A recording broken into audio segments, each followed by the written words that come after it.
What is up? Welcome to Respawn Volume 5. I'm Colby. And I'm Derek.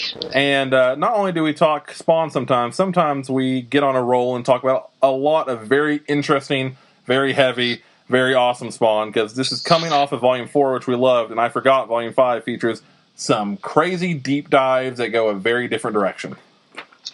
Yeah, man, I got to tell you, I've actually been a little trepidatious approaching tonight's show because it is, to crib from my notes, this is a volume where Todd McFarlane really starts feeling bold. His religious iconography is more direct and baiting. He's going raw and direct stories about child abuse and racism. He doesn't have much to say beyond these things are bad and people that do them are often hypocrites, but he doesn't shy away from the violence in them either. He's got something to say. Yeah, we're gonna talk a lot about that because those we're not gonna hide it. I mean, there's a lot of talk about these issues, but specifically issue 29 and 30 go very, very deep in a lot of ways. Overall, before we start, we also get the return of Greg Capullo, and he's involved in most of these issues in one way or another. Can we talk real quick? Just as I know, this is another one. Last time we kind of talked about the volume as a whole because the hunt was the primary focus, and we wanted to talk about it as one story. This time, we're definitely going to be going issue by issue. Yeah. But before we go into our issue by issue deep dive, we have got to talk about Greg Capullo. He takes over as primary artist in this volume, and I've got to say, I am a Todd McFarlane fan. I have been for years. I'm actually not to put too much of a timestamp on it, I got the Incredible Hulk Peter David omnibus for my birthday, and there's a lot of Todd McFarlane art in there, a lot of early Todd McFarlane art in there that I am absolutely swooning over.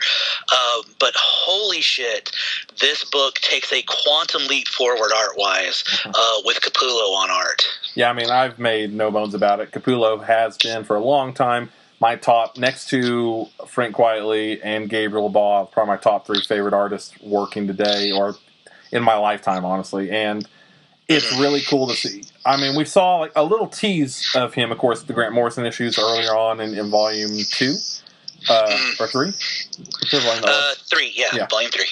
And this is him just coming out the gates blasting. I mean, this is. We were texting about it, like, one of the problems with Todd McFarlane, and a lot of that school of artists, you have backgrounds that are either non-existent or are just kind of there. Capullo... They're often very stylized. Yes. There's a lot of color being used to kind of shape the form of the backgrounds. Yeah. Or, you've got panel after panel of just different colors that allow you, admittedly, to focus on the characters in the shot. And that is very much the style of early 90s art, especially these image guys. Yeah. Capullo doesn't do that shit at all. No, it is like, I know he has talked about and complained about his like wrist hurting and stuff, and you see why from this early career and this early stuff. I mean, every page design he's involved, any background stuff, any cover, anything he's involved with, he is so good at having the backgrounds look like a real world. Like they look lived in. It looks like, hey, this world's not just here. I mentioned it over text. We get images in this book that I stand by are closer to Brat Pack than they are Spider-Man. And I mean that in the sense of, like, there are some gritty, horrendously beautiful moments in these issues. Oh, absolutely. It's really astonishing. There's one thing that I will give McFarlane over Capullo, and I didn't even really notice it until I was flipping through issue 27 now just to look for things to talk about. One thing that I do love about McFarlane's art style, and we saw a lot of it last volume in The Hunted, McFarlane really has a great eye for chiaroscuro. He really knows how to use silhouettes and like body forms to suggest characters and story beats in a really strong way that Capullo doesn't. But Capullo makes up for that with tremendous amounts of detail. Yeah, one thing we should note, for a lot of the issues, both McFarlane and Capullo are credited with art, and you have a lot of them where it was Capullo doing backgrounds and early pencils and McFarlane coming back and either doing main character shots or other stuff and vice versa. This was a very collaborative effort, and especially these issues, but it does show, because again, there's a reason why I think some of these issues are some of the most beautiful in the series, because you have McFarlane, who feels like he can let off of the gas a little bit and focus more on story because he's not the solo artist. And you have Capullo, who is trying to make a name for himself and prove who he is. Yes. And you get the best of both worlds because you get, I won't jump this up, but I will say there are designs for characters in these coming issues, especially in 29, 30, and 31 that are just like stunning. And I don't know, you can tell. Well, I mean, even as early as issue 27, there's a almost splash shot. It's got an inset of Terry, but the first time we see Wanda in this book holding Cyan, that is probably. I mean, I remember saying in like issue 3, whenever we saw Wanda for the first time in her dress, was absolutely stunning. I think this is the honestly my favorite picture of Wanda Blake so far in this series, and it's just her standing on the telephone talking to her husband, but the body language and just the face and the way she's handled and the way the way she's shaped, all of it is just astonishing. I actually thought this was just Capullo. I didn't realize that McFarlane had done some of the work in this. But the body language throughout these issues is really fantastic. Yeah, and it does go back. It's one of those weird things when you have any time of double art team, especially when they don't. To my knowledge, I haven't found anywhere, and it may be out there. And if you guys are listening and knows, please leave it below. I'd love to know, like, if it is actually ever broken down who did what and which page was which person. I couldn't find that. Doesn't mean it's not out there, but either way, it shows. Like, it shows that you have Capullo clearly, at least for like backgrounds and a lot of stuff, clearly taking a hold. And you have certain designs that are very hit. And you do have like mentioning kids, something they're drawn in the way that only McFarlane can draw a kid for some reason. That's absolutely true. Yeah, when you get to issue 29, that becomes ridiculously obvious. Speaking of which, I do also want to mention, I kind of found this to be McFarlane's Hard Traveling Heroes volume. It's the first time we really get to see Spawn outside of New York, outside of his comfort zone, trying desperately to make it back home. And I thought it was interestingly reflective of the like the Green Lantern, Green Arrow comics of the 70s. Oh, yeah. You know, we should probably just jump in. 27 is a Curse. You starts off with the POV of a new character that, of course, will come to be known, the Curse. But you start off with the POV of him coming to New York. Something seems a little bit not right. We don't really know. And in the meantime, you have Spawn resurrecting Bobby. Yeah, that was actually the first thing I really wanted to touch on in that one. Okay, so this is Spawn 27. It says that Bobby was shot and killed in Youngblood issues 8 through 10. I know everybody was working on kind of a haphazard schedule. Books were late all the time. But man, 27 issues of Spawn in the time it took us to get 10 issues of Youngblood, which was supposed to be the flagship title of Image, the Avengers Book of Image. I mean, how late was Youngblood, really? I not that you know, and not that I'm really, it's more of a rhetorical question, but it really does strike me as kind of insane that we're nearly 30 issues into what was supposed to be a B title, one of the smaller, sub books of the universe, and it's beating the pants off, at least issue wise, what was supposed to be considered the flagship book. And so people remember Youngblood, the first issue shipped in '92, so it's not like there's this vast difference in when they started coming out. Mm-hmm. They came out relatively around, but yeah, it is crazy to see that, and also to see that we're still feeling the ramifications from other titles, because at this point in time, this is where Spawn really even though that there are still going to be mentions of other characters and stuff, for the most part, this to me is where the book feels like it is not connected to the rest of the Image books at all. It does feel like it's starting to pull away, for sure. I feel like the Youngblood connection with Overkill, again, I haven't really read these issues, but it does seem like that's going to be the last time for a while that we're going to have that, because the next crossover is within its own continuity with the Angela book. Yeah. So again, I feel like, I don't know if this is McFarlane still struggling as a writer, if he's trying to make Al Simmons more conflicted. It seems so weird to me that the lines of dialogue he says directly before literally resurrecting someone are, "I'm no god, just some twisted human. My power keeps giving you a false message." Yeah. And then he literally brings the dude back to life. Yeah. Like, if you don't want people to conflate you with God, maybe not do the one thing that is most godlike to a normal mortal being, which is give someone back their mortality. And honestly, one thing I do appreciate about this volume, especially how it's fixed in the Origins volumes, is Bobby becoming a very important B-plot character throughout these issues. He was kind of that way before. He started with that even back in Hunted, in that, you know, he was the one that kind of pulled Al back together. He's kind of been Al's confidant all this time. I mean, we've seen, you know, Boots pops in and out, and there's a couple of, you know, of course, Cagliostro is a huge one. Yeah. But as far as just the Alley, I mean, he was the one that stitched Al's face back together. True. That's very true. Bobby is like the Alley representative, for lack of a better word. Yep. And to all of if I had to give it a label, I'd almost say Bobby is Al's best friend at this point. And later on we get to dive into a bit of that a lot more. In this issue, though, it starts a B plot that's going on throughout all these issues in this volume 2 of Wanda and Terry kind of becoming obsessed with figuring out what exactly happened. Right. And it's why does Spawn know who he is? Yeah. Why does Spawn know who he is? Where are they coming? Like, where did he come from? Why did the agency turn him? Why did all these mafia people try to get him? Where's what's going on? There's a lot of stuff. One thing I'll mention right now, through all these issues, only one news bulletin moment. Yes.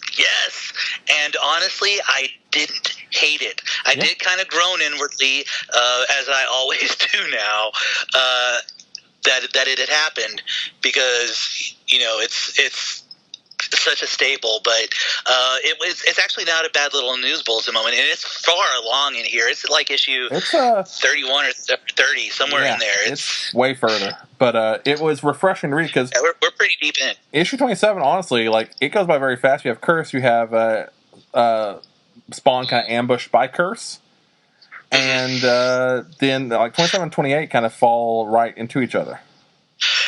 I gotta say, we do get the big splash page introduction of the Curse. We get his logo and everything, and then we get his origin a little bit too. We do, but before we get to his origin, we have one of the bums say, "Believe us, it's our pleasure." The guy was a scab, so I guess Spawn Al is not 100% accepted by all of the bums of the Alley, or all the Alley denizens. I guess I should be a little bit more gentle about that. He also says he thought he owned the Alleys. I kind of wish we'd had a little bit more of that kind of setup. I know we had the big monster drawn by Mark Silvestri, who turned out to be an actual, like, baddie later, you were telling me about. He kind of had his own little faction of alleyway denizens.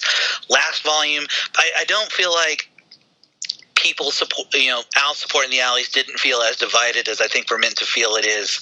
Yeah, we had with Curse introduced. We had Frank Miller had his weird Cybertronic gangs that were close by the Alleys. Yeah, the creeps and the nerds, which again we haven't heard from them at all. So you have that. You also have a moment in this book that I thought was, and it's right at the very end, but you have a bunch of homeless people kind of protecting the Curse, like, hey, you're beating them up enough after he starts attacking them. And, like, you'll have to go through us to get to him, and then Spawn does. Yeah, that's definitely one thing that has been pretty consistent throughout all these volumes, is that Spawn really, or Al Simmons even, does not give a shit for collateral damage. Yeah. He is very goal focused, to put a kind word to it, and if you are in his way, he has no qualm making you not in his way, and however he sees fit. One thing I did want to talk a little bit about with Curse's origin, this kind of goes into McFarlane playing a little bit heavier with the ideas, some of the more thematic ideas of religion and some of the darker sides of religion. Curse is a person who believes he should have God's ear, cannot seem to find it, to the point where he believes if he self-mutilates, he can finally win God's approval and favor. Yeah. Of course, he never does, and it also kind of again shows the ease with which it is to get cybernetic enhancements in the Image universe. But I did think it was kind of fascinating that this is, we had our anti-spawn, which was powered by angels, and again, we'll see the Redeemer later in this volume, but I feel like this is the first time we've really had an explicit, this man is, a horrific satire or a horrific parody of a Christian, of someone who absolutely has faith in God, and his belief in his faith in God, and the fact that, and the belief that God has forsaken him, has led him to do, monstrous acts, against Spawn and others. Yeah, and that kind of, if we want to float that into 28, we have kind of ties into that a little bit, because you start off the issue with the first page I really like, because Spawn puzzle pieces and Spawn kind of falling apart. Yes, again, and that was something, again, I wanted to attribute to Capullo, but again, apparently McFarlane also had a hand in that. It is incredibly beautiful and symbolic that it's tiles, and those tiles are being pulled apart, that Spawn is literally being pulled apart, yeah. And as he's literally crucifying a still alive curse. Yep. Yeah, an actual, honest-to-God crucifixion. It's astonishing. Yeah. And I mean that in the best way. Yeah, and then you kind of, the subplot of this one, you have Wanda kind of lying to Terry about where she's going, saying she's going to friend, and she's really going to New York to try to find Spawn, to try to thank him and find out what's going on. Mm-hmm. Yeah, I kind of figured you were going to have a lot more to say about this.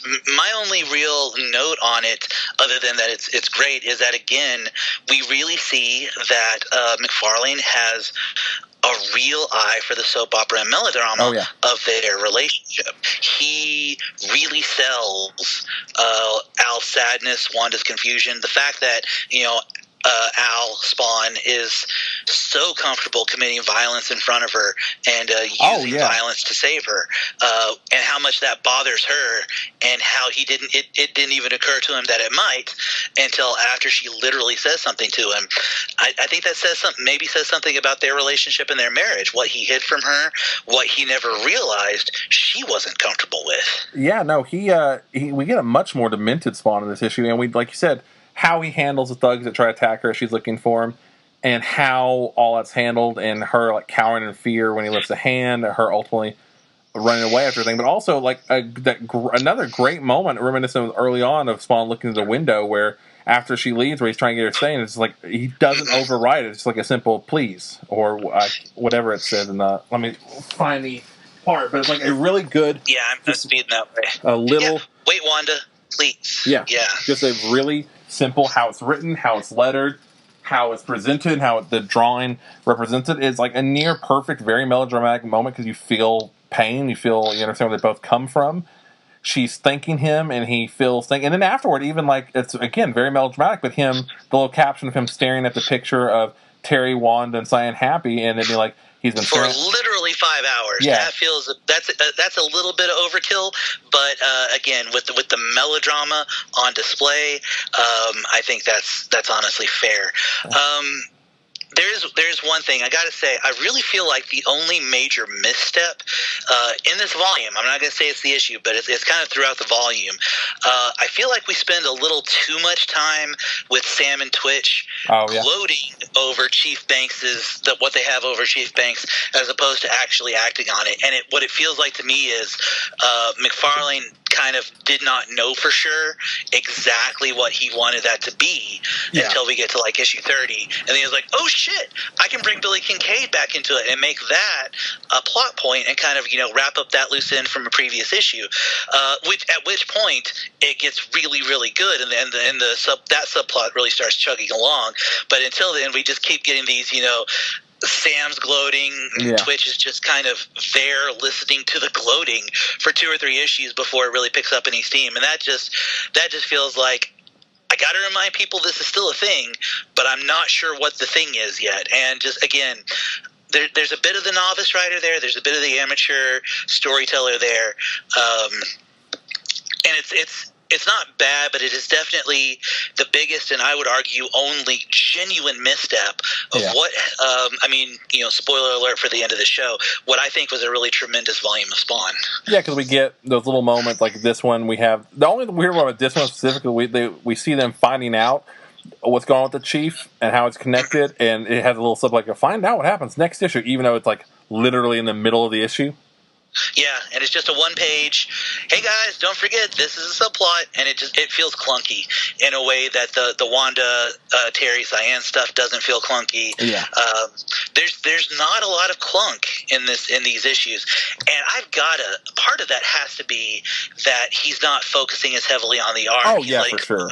Capullo take a lot of the reins, so he's able to focus more on the script. And, really, really, I mean, I genuinely feel like between volumes 3, when he took, his break to do the Batman Spawn story, and this one with the, volumes 4 and 5, he has taken quite a few steps forward as a storyteller. Oh, yeah. He's really grown as a storyteller and a creator. And there's still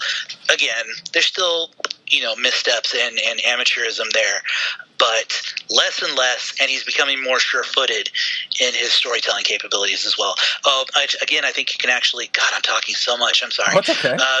Going back to the point you made before, the fact that there's only one Exposition Dump News Network page, I think is actually a pretty sure sign that he's becoming more confident as a storyteller, because he doesn't need these constant exposition dumps, from these newscasters. Oh yeah, and another side note and another possible show down the line before we go into 29. After 28, between 20 and 29, you do get the Angela miniseries, and Neil Gaiman, Gary Capullo one, which I adore and love. And I remember very much liking when I read it. Yeah. And if I hadn't started my own bookstore, I would not have sold the graphic novel that I had. And we probably could have already done a show talking about it. Otherwise, right now it's looking more like that's a wait and see for us. Yeah. Quick sum up for those who haven't read it, and they sum it up later on. But to get ahead of that, Spawn's kind of whisked away by angels. Him and Angela reluctantly start working together. They kind of have a bit of a fling. He has his first big encounter with Heaven in a first big fight. Transported back, basically slapped down in Alabama. His symbiote suit completely tore up, damaged him, very much injured, and him not at full capacity, and that kind of leads straight into 29. Father, which is one of my all-time favorite Spawn issues, and guys, want to say that one that I forgot how heartbreaking it was. Yeah, I'm just going to say, again, kind of right up front, much like the Billy Kincaid issue, this is an issue that I've always been really uncomfortable with on an entirely personal level. I think I talked about this in our first show, but I'm going to reiterate it here anyway. Something about children and child abuse in media is just a big trigger for me. It's a trigger warning thing. It's something that just bothers me viscerally in my soul. So even when my best friend Matt showed me this issue back in 8th grade, the same time I became such a fan of the Hunt storyline with issue 23. This issue has always just kind of been one of those that just sets bells off in my head. It's a very difficult issue for me to read and talk about. So I kind of figure you're actually going to have the primary discussion on this particular issue. I'm not saying it's bad in any way, shape, or form, but it is incredibly difficult for me to deal with, again, just on an entirely personal level. Oh, and I think that's fair, because one thing about this issue is it handles child abuse in such a realistic way. This is the particular issue I was talking about where the drawing, so we start off, we meet the kid, it's Andy Frank is the littlest kid's name. He comes over, you have Spawn laying down, it's a very cute kid moment, him trying to help Spawn, him trying to lift him into his wagon. There's honestly a very clever use of the chains pushing up Spawn into the wagon and helping the kid push along without the kid even knowing it. It's great. The art all around this issue is amazing. Which is what makes it so hard. Yeah. Because it is so good. Oh, yeah. And again, to use that word again, so visceral. There are two panels in particular. There's one panel in this book where you have Andy, where he's smiling, walking with his brother Spawn at a close up of his face, and he's smiling happy. He has a huge black eye, and he has scars, and it looks like. I mean, I'm not gonna lie, missing a tooth. Yeah, reading this issue, this is the first Spawn issue, and I haven't read such a long time. I got a little choked up and had almost tears at points. Like, it is. Mm-hmm. There are moments that it's handled so well, shockingly well. there's the panel, and again, this is such a tremendous storytelling moment, and I also kind of hate it. The panel contrasting Terry holding up Cyan and talking to his little daughter, and what did you say his name was? I'm sorry. And Andy Frank and his... Andy, that's right. Yeah. And his father holding up over his head, shaking him and screaming.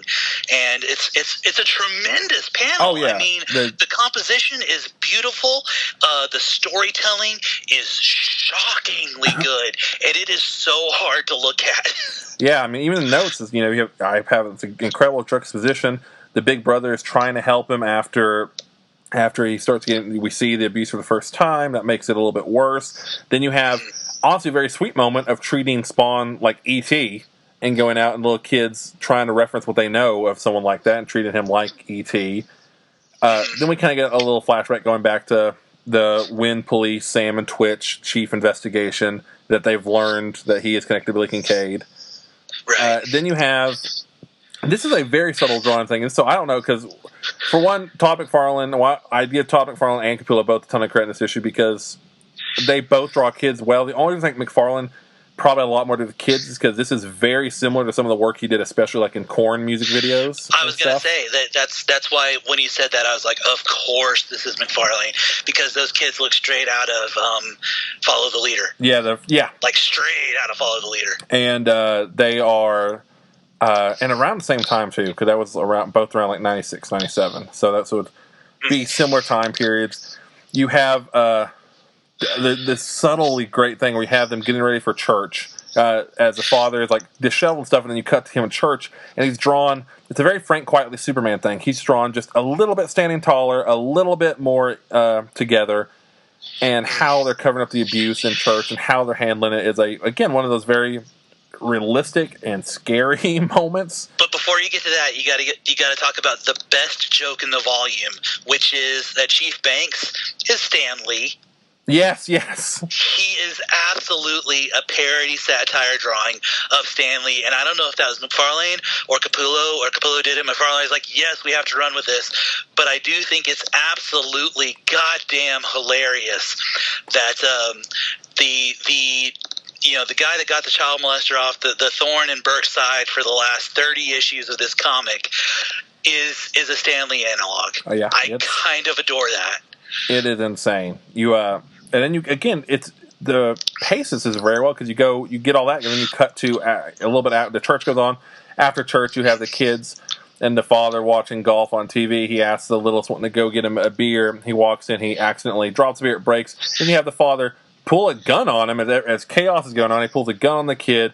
He pulls the trigger. There's no rounds in it. It's empty. It clicks, and he's just laughing about how he taught him a lesson about that, and as the kids are just crying. He thinks he genuinely seems to think that he's told a legitimately funny joke that had a lesson involved. And also, just to tell you, the skill with which this story is told, I legitimately remembered until now, looking at the page, that Andy had a smile on his face going and getting his dad a beer, because at least right now his dad's in a good mood. Yeah. And again, a little bit of behind the scenes here, coming from an abusive household, if your parents in a good mood, motherfucker, are you smiling? You smile too. You are in a good mood with your mom and dad, because this is a rare time they're going to be smiling. You goddamn better well be smiling too.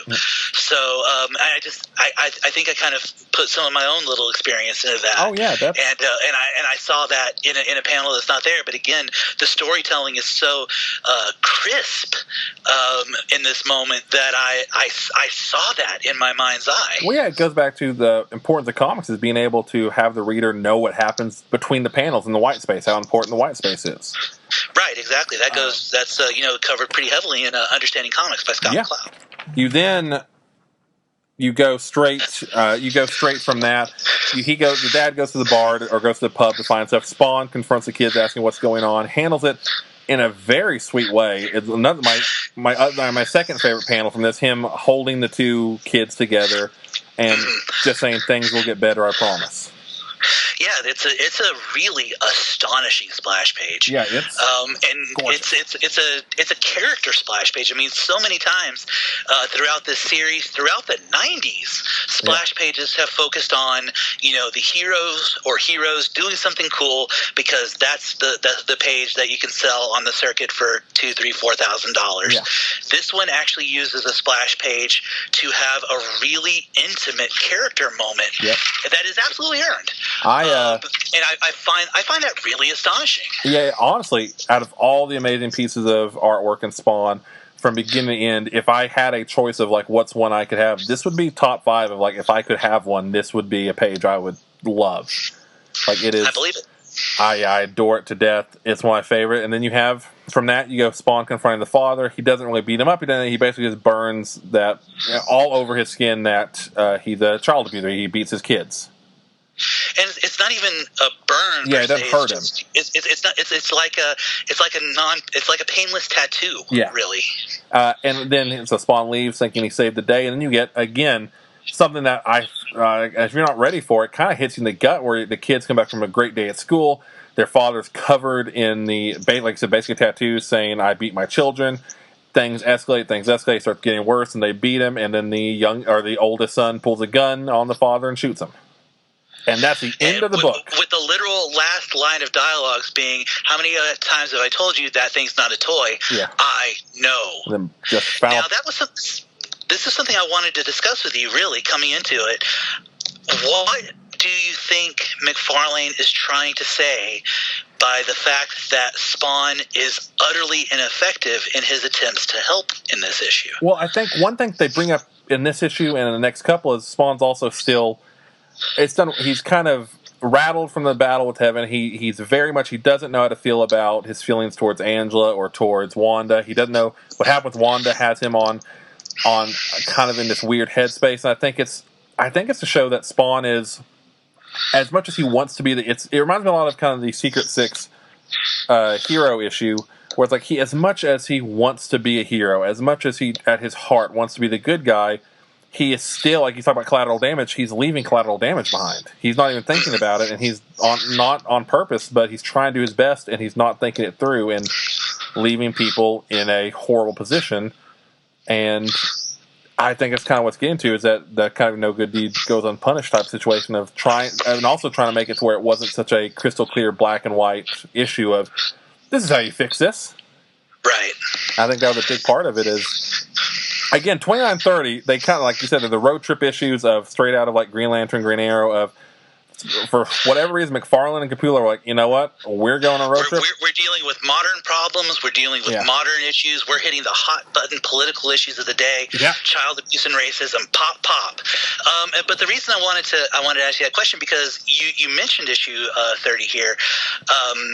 Not to get too deep into it, but I feel like his particular, as violent and as dark as his solution in issue 30 is, at least it gives the reader a kind of a satisfied, well, fuck yeah, I'll take it. Yeah. Whereas this one, you do not come out of the issue 29 with any kind of positive feeling.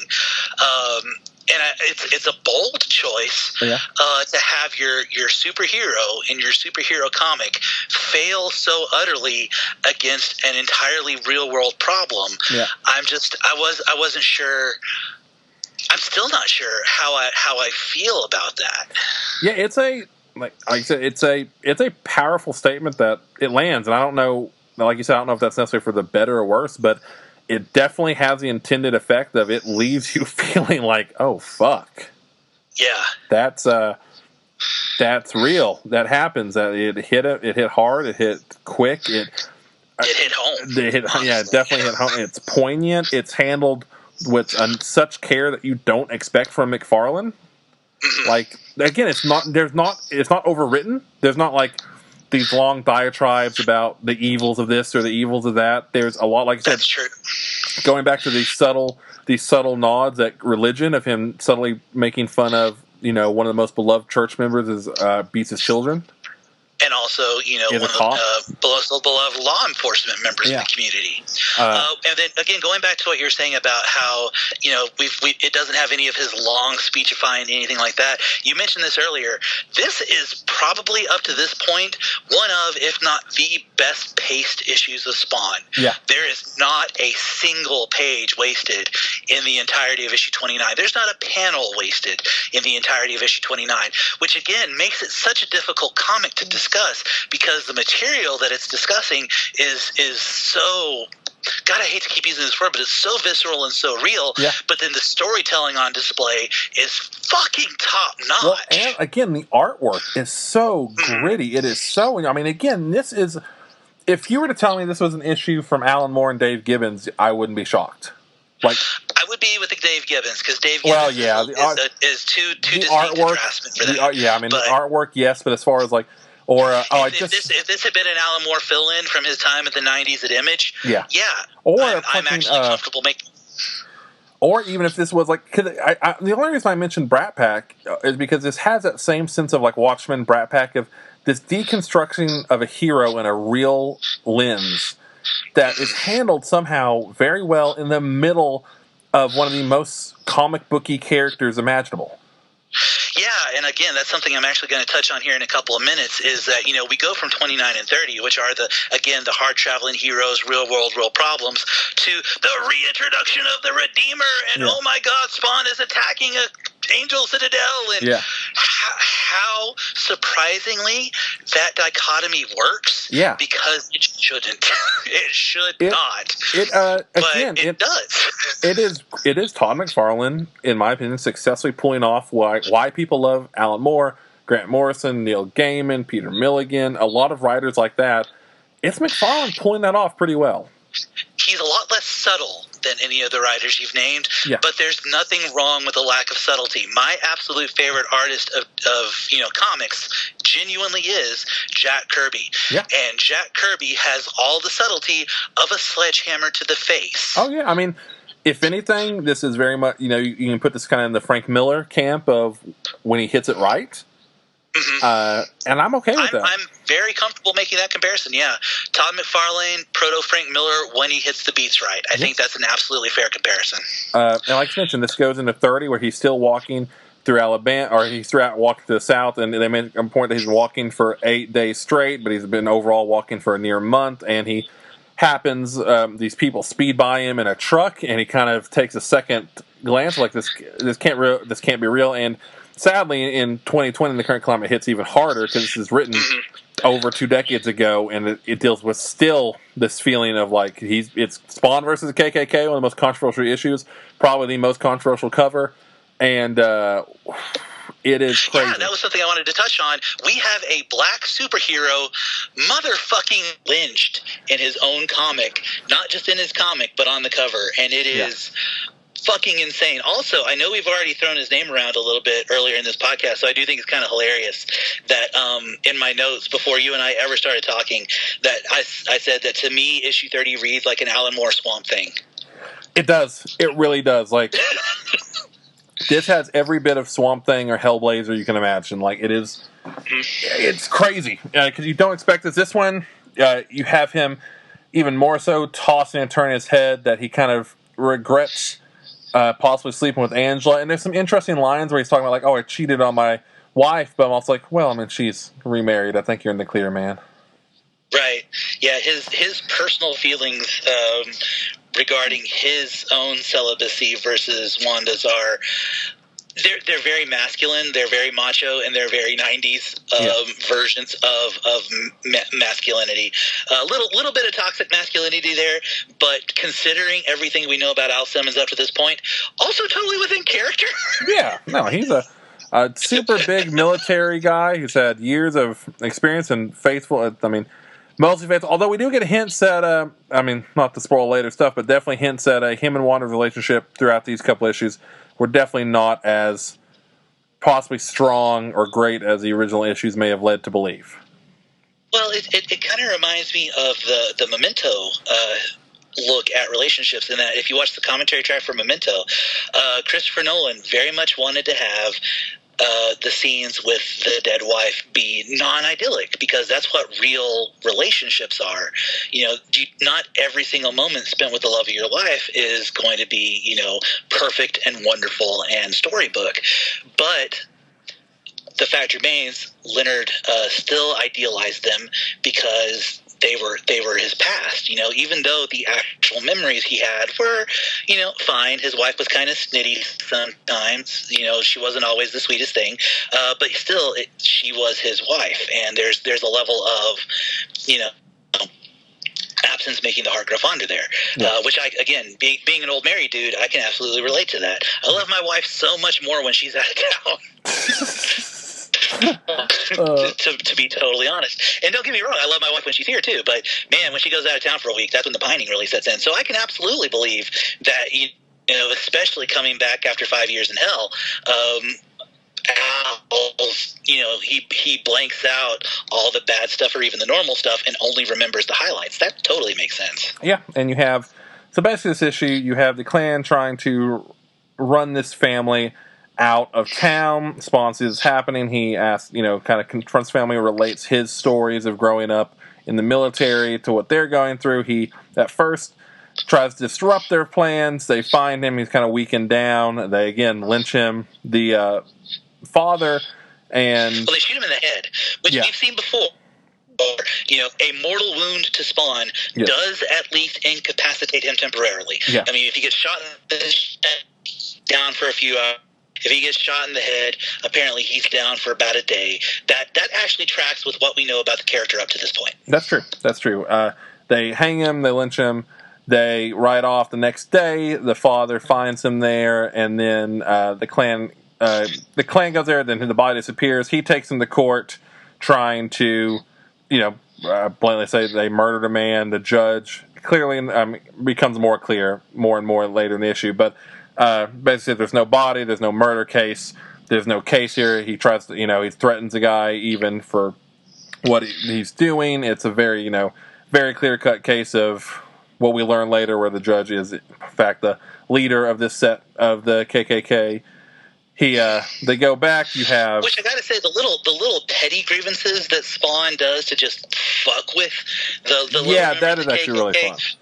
Are funny as fuck. Yeah. It's really pretty smart. I actually dig it quite a bit. Slipping gasoline in the moonshine, fucking up somebody's favorite gun, tearing the back wheels off of a dude's truck. Mm-hmm. It's good. It's actually, it's good, funny storytelling that also works in the context of the world that McFarlane is building in these 20-some-odd pages. Yeah. And then...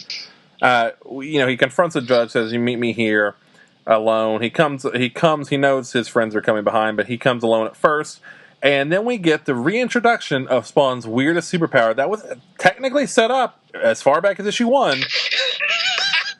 He changes the skin color of the judge to be a black man, so when the rest of the KKK come, they look as a black man in KKK robes.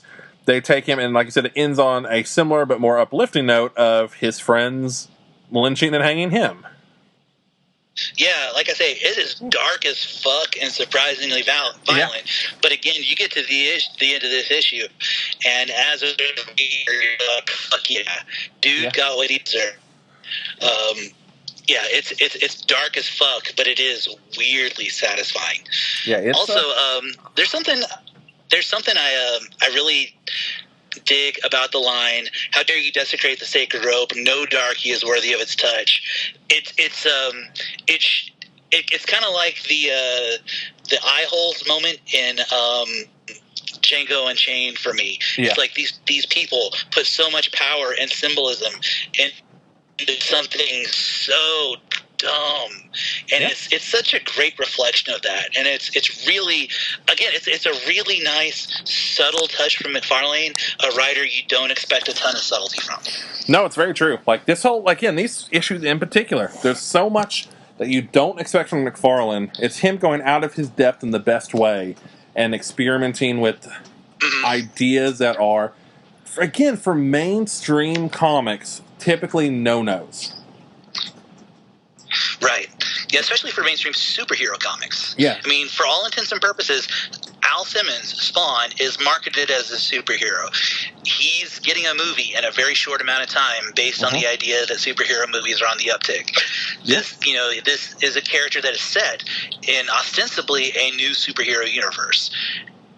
Yeah, and you have these are kind of taboo stories. You have stories that typically are told more on the underground, more on the fringes, and I mean, again, even when the DC and Marvel do handle them, they are few and far between. You mentioned you have Green Lantern, Green Arrow. You have, I think, Demon in the Bottle had happened. Yeah, Demon in the Bottle had happened at this point. You had. That was the 70s. Yeah, so you have. Hulk dealt with child abuse in the 80s, but again, it was a lot more, a lot more implied. Well, and especially both these issues having the subtlety. Now, Black Panther has fought the KKK. Yes, but in these issues, again, going back to that subtlety of this wasn't Superman punching a Nazi necessarily. This wasn't that, like, there were actually, for better or worse, the abuser and the KKK felt like what the real life equivalents are in some ways. Like, they never felt... Absolutely. They never felt entirely fictionalized or cartoonized to the point of, oh, well, this is just a parody of, like, no, this actually feels like a more realistic version of it. And that's what I was shocked by even reading back. We're like, oh, yeah, no, this is a... Again, if you hate these issues, I understand them. They are controversial for a reason. They're divisive for a reason. And they are... That being said... And again, at least one of them is incredibly hard to read. Yeah, but the one thing I will say, the craft of writing, the craft of the art of just how McFarlane and Capullo are handling these moments are top-notch, and honestly, in this point in time, when you're going back to this point in the 90s, handled better than basically any I would argue almost anyone in the mainstream was doing at that moment, and you'd have to go to Vertigo or you'd have to go lower to find anyone else handling these subjects with similar levels of care. I think that's a fair assessment. And I think your comparison to Vertigo books is actually incredibly on the nose. I think that's really true. They almost have it's almost like a British or like Paris, France at that, the underground French, especially in Paris movement of comics around like mid to late 80s of their idea of deconstructing superheroes. It almost has moments of that to see a broken down hero fighting child abuse and KKK in a realistic way. And like, again, in a sense, like it's much more the Americanized Frank Miller hit him over the head with the hammer type of subtlety, but it also is shocking there's even elements of that, 30 issues into Spawn. Right. And again, Spawn. And I say that as someone who is, co-hosting a podcast about the character, but a character that is often dismissed as a relic of the over-exaggerated, hyper, Mountain Dew extreme 90s. And people still think that. People still say that. I used to think that. And these issues still exist, and the weight of these issues is real. Yeah. Like, it won't be the last time that he deals with serious issues, but it's the first time we see it, and I think overall, especially compared to what could have happened, it is, because it's handled extremely well. And again, we still got more issues to go. We're jumping in after... Yeah, again, it's who does not love the... Yeah, after this, we jump into issue 31, Homecoming, Spawn going back home. Oh yeah, and I gotta say, I freaking love that cover. Yeah, no, this is where we start. All these covers, or this collection has some incredible covers. Again, this is where Capullo really does shine on a lot of stuff. You have so many amazing moments, but yeah, you have the basic story of this also spinning out of what happened with Angela. You have Raphael overtaking Gabriel's spot in the kind of Heaven's Pillar, the offices on Earth, basically. You have Spawn dealing more with the rejection of Wanda, but you also have some great moments of Spawn celebrating and being very happy to be back around his people. Yeah, absolutely. He gives straight up gives Bobby a hug at some point. That is incredibly charming and sweet. I guess we're going to talk about these two issues as a whole. I feel like because there's not a lot in 31 beyond just some the plotting, and then again an absolutely kick-ass fight between Spawn and the new Redeemer, previously the anti-Spawn, that just fucking rocks ass. Oh yeah, you get what's his name, Phil Temper, a reformed, born-again Christian that becomes Redeemer, formerly known as Anti-Spawn, since Wynn was not strong enough to fully do it. You also have in this issue Sam and Twitch giving the Chief finding the poem left by him, so he knows for sure that someone on the Force, he doesn't know who, but someone knows that he hired Billy Kincaid. Again, you have the Angels having Redeemer, and you have Spawn's after the Amazing Redeemer fight, you have Spawn's costume goes feral and starts rebuilding itself. Yes, and I gotta say, again, as someone whose big exposure to Spawn are like the first maybe 15 issues, and then 50 through 70 or 80 something. This is the Spawn that I actually grew up reading, that I actually bought the issues for. So I love the shit out of this costume. Yep, this is where we get. It's just. It's cool. It's of loot. Yeah, this is issue 32. Again, they'll bleed together so much. We'll just do it. But 32. Early on, we get the full look at the redesign of Spawn's costume. We get the big boot. We get more spikes. We get the long, flowing, tattered, and torn cape. We get some of the other we get the underlining blue completely out of there. We get the more just black, white, red, green eyes, very iconic Spawn look. The one that would go on to be featured in movies, TV, a million other things. This is kind of, even to this day, a much more resembling of the modern Spawn than the original incarnation. Absolutely. And again, fucking love it. It's great. Yeah. And then also, okay, so I'm just going to, again, kind of spoil things a little bit here. I know we usually wait until the end of the podcast to talk about our favorite single issues of the volume. Issue 32 is my favorite single issue from this volume. It's a blast. This is what I come to Spawn for. Spawn literally diehards his way into an angel tower and takes someone who may or may not turn out to be God hostage. Yep. It's fucking great. I have a blast. This issue's awesome. Yeah, no, it's great. You have the card that Cog gave him come back into play from forever ago. That wasn't Cog. That was somebody who was like of Cog's thing that we never see again. Yeah, you have it kind of retconned to be basically Cog. Good. Because I think you even mentioned at the time after that character would pop back up, and I couldn't remember at the time, and this is why, because, yeah, it's pretty much retcon that Cog gave him the card, even though Cog didn't give him the card.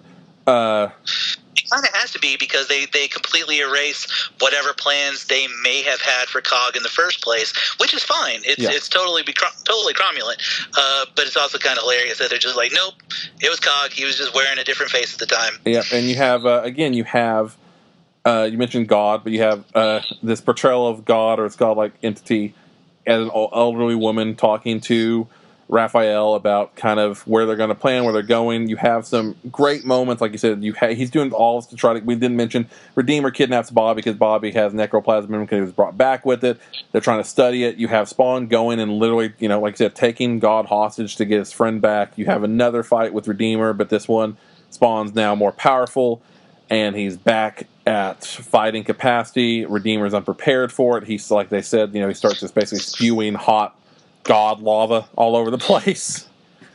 Yeah. It's really good. And you also get Cagliostro just boofing him out of there. But you get the God character, you get a very good monologue about they saying, hey, he's not worse than you guys. Neither of you are prepared for what's coming. This tower keeps people who are evil out of it. The fact that he was able to get in here says that he did this for his friend, not for him. You guys, again, the great lines of, you lit a spark that he's going to finish. And then also kind of a Matrixy, he is destined to be the one. Yeah, and flying out of there. And then we're diving into the Cog and Spawn relationship. So I wanted to ask, is this God? For essential purposes, this is the problem with Spawn, is Yes and no, because they mentioned that God can take different forms, and they mentioned that what is Cog? Because Cog says something at the very end. Let me double check what he says exactly. That God's a chameleon. Yeah, because in later stuff you'd have God appear as a dog or God appear as this or that, and this is definitely, at least at the purpose when this is written, that is meant to be God. Right. So, I remember you saying earlier that we don't really encounter God till much later, and I was like, well, yeah, this is very much. They definitely hint. Yeah, this is definitely. That old lady is the Almighty. Yeah, no, this is definitely supposed to be God. It gets to that. That's the only thing I love and hate about McFarlane, because it gets to that weird shit, kind of like where. Well, originally, clearly, this is he sold soul to the devil. Well, he sold soul to a less soul devil. The devil doesn't exist. Oh, well, Satan is a character. So it's kind of similar to that, but much more in line with much more in line with the time and the tone. And yeah, you have, like you mentioned, this is they've outside of flat out saying it's God. They pretty much say it's God, and. Yeah, no, it's handled, again, extremely fun. Yeah. I don't know. I think, to kind of, since we're here, yeah, no, this is, personally, for me, my favorite volume we've read so far. I love it. This is, I have a hard time putting it above volume 4 for sheer stuff. I think it's the best crafted volume we've had so far. Writing are both close to perfect. The stories told are all, very good and exciting and fun and really draw you in as a reader. Do I prefer Volume 4? Yeah, though again, a lot of that's nostalgia. For pure quality purposes, Volume 5 is absolutely excellent. I would rather give Volume 4 to a new reader, but if you dug Volume 4, I'd say keep going. Go right into Volume 5. Yeah, no, we're getting into a lot of the Spawn that I love, I adore. We're getting into a lot of what I think of when I think of Spawn, and a lot of that's born, and for me personally, issue 4 is kind of the precursor, and issue 5 is where a lot of that really comes into play, and yeah, for me, this show, especially this show, is going to be a fun roller coaster for the next while, because we get a lot of great stuff, and the artwork is going to be very stellar, I mean, for a long, long, long time. So I'm excited to keep going, and also, again, I think for any naysayers on Spawn, something that really should be said, again, we're doing a podcast, literally reading every mainline Spawn book from 1 to 300. The quality, it's worth noting, we're, in off on 32, keeps, with the exception of 19 and 20, keeps, which were written by the letterer. Yeah, or inker, or like one of the lower tier guys. He just came in and did a couple issues. Yeah, and was gone after that for good reason. Yes. Yeah, no, the quality keeps going up and up and up. It's gone from early chapters of, oh yeah, this is a fun 90s book, to, man, like you said, like, it may not, it's arguable if it's as good as necessarily an Alan Moore Swamp Thing, but there are issues that are at least in that conversation.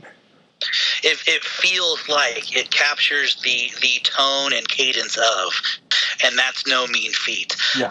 Colby, I got to ask, I feel like I know the answer to this question. What was your favorite issue in the volume? Oh, issue 29. It's one of my favorite Spawn issues, period. I think it handles these hard topics extremely well, and I also, the art alone is stellar. We mentioned how well the story is told. We mentioned, we said it earlier, this is the first issue that truly, when we talk about the craft of making a comic, does better than anything else about the importance of the white spaces, what happens between the panels, and just the storytelling from panel to panel is incredible. The artwork is incredible. The story hits it, and I can understand. It's one of those things where it reminds me very much of some of the stuff in Metal with the Batman Who Laughs issue of, like, when things get really dark and handle certain topics, it's not for everybody. And it's not, and if you don't like it, that's entirely fair. I'm not going to say that, but for me personally, anyone who doesn't like it, anyone who doesn't hate it because of the subject matter, I think that's fair. But the craftsmanship on work in it, to me, is like, something that you do not expect from McFarlane of this year or from Capullo of this year. Later on, yes, but this is still early enough in Capullo's, coming out party almost that this is who Capullo is, that for him to have this be in his repertoire of books he's worked on, I think is this very... is what he's full of. Yeah, this is something that...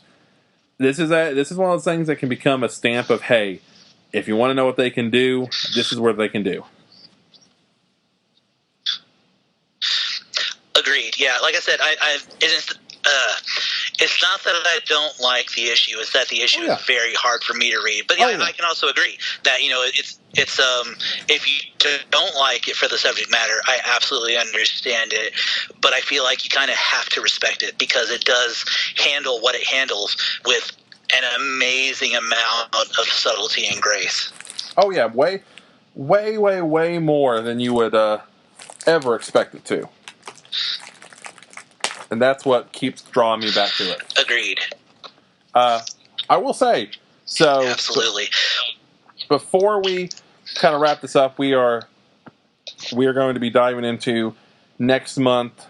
I don't know about next month, but next issue, or next volume, I should say, when we do this, will be Volume 6, Issues 33 through 38. That'll also be a ton of fun. We get The Freak... makes a big appearance in that. You get more Alan Moore issues. You get Greg Capullo. You get Tony Daniel. You get Kevin Conrad. You get a lot of big names coming for these next few issues.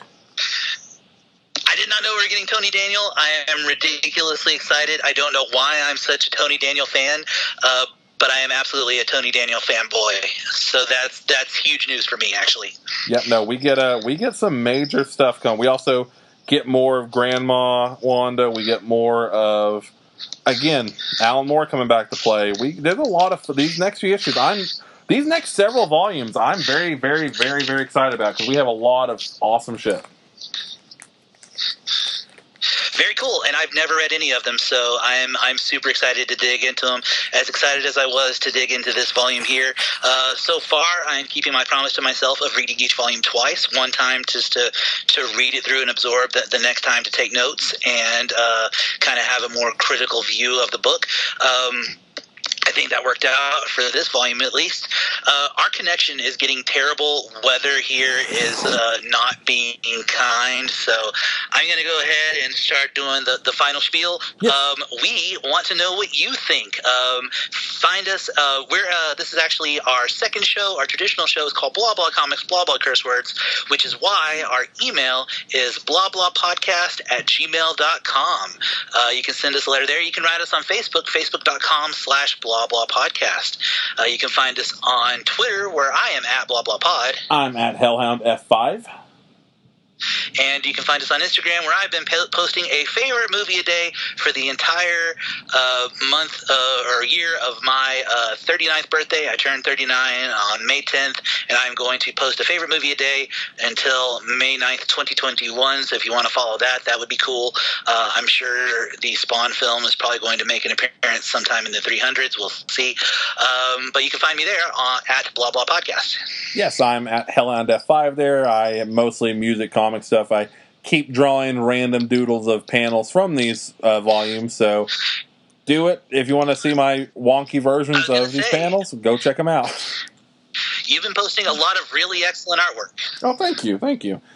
And I've been trying to keep that up. As this quarantine goes on, I've been posting at least 1 to 2 pieces of art a week and 1 new song demo a week, and that gets me through the week until Respawn. It's been a real pleasure to watch you grow too as an artist. Just as someone sketching in a notepad with markers, you've really had a lot of growth as an artist, and it's been really fun to track. Oh, thank you. I need to listen to your songs more, but.